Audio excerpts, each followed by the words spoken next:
अस्सलाम वालेकुम। आप देख रहे हैं टीवी 49 न्यूज यूके और मैं हूं मुनीर पीरजादा। आइए आपको ले चलते हैं आज की खबर की जानिब।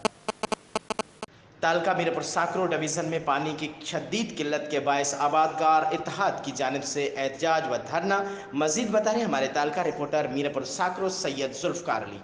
मीरपुर साकरो डिवीज़न में पानी की शदीद किल्लत के बायस आबादगारों इत्तेहाद के धनी बख्श लाशारी, रशीद हदियो, उम्मत हफीज़ और दीगर ने इरीगेशन ऑफिस के सामने एहतजाज और धरना दिया। मीडिया से गुफ्तगू करते हुए उन्होंने कहा कि सब डिवीज़न मीरपुर साकरो में गुज़िश्ता 4 से 5 महीने से पानी की शदीद किल्लत पैदा हो गई है, जिसकी वजह से हमारी फसलें तबाह और माल मवेशी मरने की कगार पर पहुँच गए हैं। मज़ीद ये कि इस मौसम में हम चावलों की फसल लगाते रहे हैं, लेकिन महकमा इरीगेशन की जानिब से पानी मुहैया न किए जाने की वजह से वो भी इस दफ़ा ना कर सके। उन्होंने आला इख्तियारात रखने वालों को कहा है कि महकमा इरीगेशन को पानी की मुनसिफाना तकसीम को यकीनी बनाया जाए और सब डिवीज़न मीरपुर साकरो की तमाम शाखों में पानी दिया जाए, वरना एहतजाज का दायरा कार वसी किया जाएगा। जी।